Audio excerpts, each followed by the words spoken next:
O Paulo, quero te ouvir aí sobre essa declaração do presidente Lula, mas antes, no seu comentário anterior, você lembrou aí da ação, mais uma ação marqueteira aí da primeira-dama Janja da Silva, agora com relação ao cavalo que foi resgatado na tarde de hoje no Rio Grande do Sul.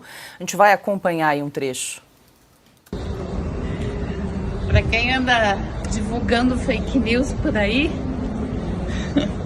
mais uma boa notícia: o cavalo Caramelo tá salvo, graças a Deus, aos voluntários, né, a gente tá desde manhã cedo, 6 horas da manhã, mobilizando todo mundo para retirar aquele cavalo de cima do telhado, e a gente conseguiu salvar mais uma vida. É isso aí, gente. Força Rio Grande do Sul. Eu vou incluir também a fala do presidente Lula sobre o resgate do cavalo. Vamos acompanhar. Nos últimos dias, ontem à noite eu fui dormir inquieto com a imagem de um cavalo em cima de um telhado. Ou seja, eu fico imaginando se aquele cavalo pensasse, como a gente imagina que são os pensamentos, o que aquele cavalo estava pensando, sozinho, em cima de um telhado. Eu não sei como aquela telha de brasilite não quebrou. E, sabe, e hoje eu fiquei sabendo que já salvaram o cavalo, conseguiram tirar o cavalo. Espero que ninguém monte naquele cavalo durante um bom tempo, porque ele merece um bom descanso. O que vocês viram anunciar aqui... Agora sim, Paulo, tem um repertório aí para você fazer os comentários, arrematar. Esse cavalo, né, é um símbolo. Ele ganhou o nome, né, o cavalo Caramelo, porque o cachorro Caramelo é uma figura muito popular hoje, né? Então o cavalo Caramelo agora também tornou-se um personagem, é o símbolo ali, a Janja falando como uma blogueirinha paulistana, né, o cavalo Caramelo e tal, um som anasalado, né, um sucesso nas redes, né? Pena que muitos dos gaúchos não tiveram a mesma atenção do governo, do presidente, da primeira-dama, que o cavalo Caramelo, né? O sonho de muitos gaúchos era ser um cavalo Caramelo, numa situação dessa. Que ironia, não? Ainda com a fala de Lula, né? O homem que conhece o povo. O Lula tá mal, né? Ele sabe que tá muito mal, ele sabe que a moral dele tá no pé, e aí ele vem com aquela história de que eu conheço o povo, ele quer se reconectar, né, com o povão, com as massas. Por isso que ele arrisca essas situações de dia a dia, que o pobre precisa de tal coisa, a mulher precisa da máquina de lavar. Por que ele fala isso? Porque a experiência pessoal dele é incompatível com a agenda que ele assumiu para se dar bem com a sua própria militância. O Lula era um sujeito bruto, lá do ABC, em entrevista a Playboy no final dos anos 70, ele disse: eu ficava lá no sindicato esperando uma viuvinha bonitinha aparecer para eu me dar bem. Não era esse cara aí que a militância espera, que valoriza a mulher, né, igualdade e tal, essas coisas todas. Não, a experiência dele é outra.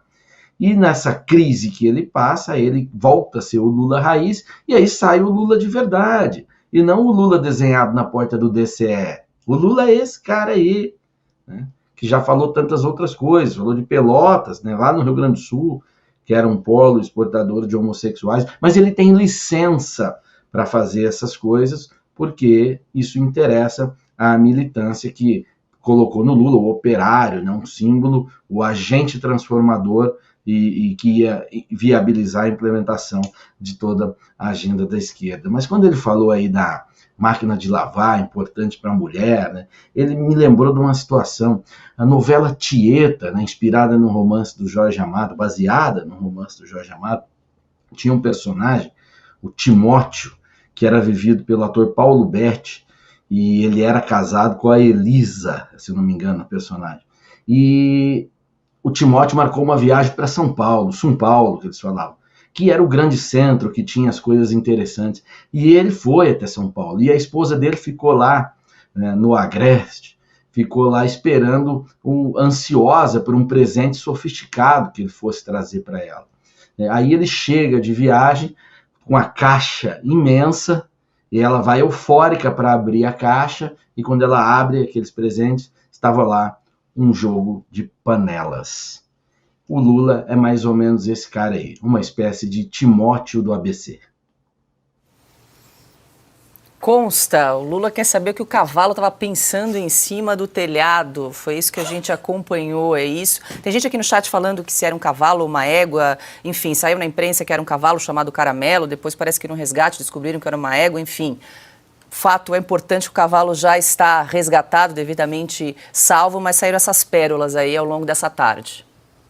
Pois é, o cavalo resgatado obviamente é boa notícia, nós temos também que tentar resgatar todos os animais, nós do 4x4 mesmo ajudamos com doações para ONGs que estão resgatando cachorros, por exemplo. Agora, eu fiquei preocupado quando o Lula fez essa análise, né, do que o cavalo estaria pensando se pensasse. Eu fiquei pensando o que o Lula estaria pensando se pensasse. E fiquei com medo dele indicar o cavalo para o Senado, como Calígula fez com Incitatus, né? Então também talvez seja uma alternativa. Acho que o melhor comentário sobre essa encenação toda da primeira-dama e do próprio Lula, né? Eu acho que foi do Joaquim Teixeira, né? Que disse que, olha, não foi o primeiro cavalo que a Janja salvou, o primeiro equino. Ela já salvou um certo jegue em Curitiba, né? Foi o comentário sarcástico, se a gente ainda pode fazer no Brasil de hoje, em que qualquer crítica ao governo é alvo de perseguição, né? Mas a verdade é que o Lula é isso aí mesmo que o Paulo disse. Ele é bronco, ele é misógino, ele é machista, e ele é tudo aquilo que a esquerda lulista acusa Bolsonaro de ser, porque eles aprenderam a tática com o titio Lenin. Acuse-os do que você é, acuse-os do que você faz. A metralhadora giratória que os petistas ligam contra os seus adversários, os seus oponentes, eles o fazem sempre diante de um espelho. Silvio. Paula, muito rápido. Bom, que bom, repito, né, repito as palavras do Rodrigo, que bom que o cavalo, égua, não sei, foi resgatado, assim como qualquer animal, qualquer um, não importa o animal. Agora, eu fico imaginando um pai enlutado, são 107 mortos já. Ou um filho que perdeu a mãe, perdeu a avó, perdeu um homem que perdeu a mulher que perdeu o marido, ouvindo a Janja, falando sobre o cavalo Caramelo. Piotr? Eu vou ficar nesse ponto que o Silvio levantou. Nós também doamos para uma entidade aqui o dinheiro, na verdade, que vocês trouxeram aqui para esse movimento da Revista Oeste, também inclui ali uma organização não governamental, uma entidade séria que cuida de resgate de animais. Numa situação como essa, todo mundo está sofrendo. O meu ponto é, primeiramente, a primeira-dama consegue começar uma frase sem ser jocosa, sem aquele pedantismo de, olha, tem gente divulgando fake news. Bom, de fato, né, o governo pegou e acusou de fake news uma coisa que era verdade, a história das multas da Agência Nacional de Transportes Terrestres Federal. Vou sempre citar isso aqui, porque isso foi uma mentira que, em tese, o governo. A história, por exemplo, da ajuda do Uruguai e tudo mais. Mas vamos lá, voltando só à questão do cavalo. Se tivesse uma pessoa ali embaixo, afogando-se, ela também tentaria ajudar o cavalo. O que não é preciso fazer é desumanizar qualquer outro esforço em relação aos seres humanos para tentar levar o salvamento de um cavalo, que sim, deixa todos nós felizes porque deu certo, e voluntários se juntaram para fazer isso, voluntários fizeram isso. Inicialmente, depois talvez parece que chegou a força do exército ali, mas os voluntários, como tem tudo acontecendo ali com voluntários, fizeram isso. É óbvio que é importante salvar o cavalo, mas não precisa, a proteção dos animais não precisa desumanizar tudo o que acontece no planeta agora.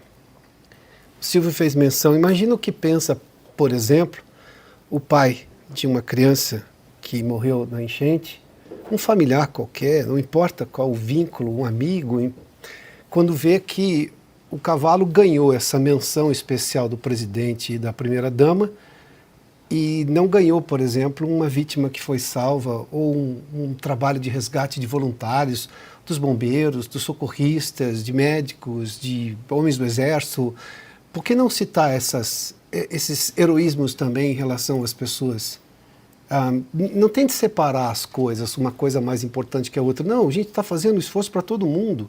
Ninguém vai escolher, ele vai fazer o possível para ajudar todo mundo. Não tem escolha de Sofia nessa hora. Não, você vai fazer todo o possível, porque a essência humana é sempre essa.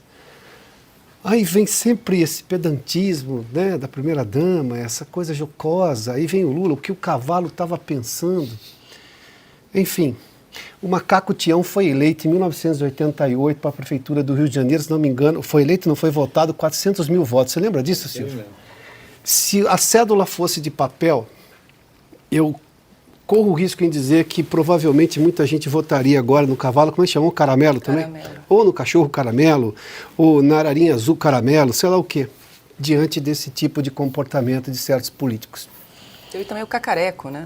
Ah, teve o cacareco também. Hipopótamo. Quando você tinha ali a cédula em papel que o sujeito escrevia o nome do candidato ali.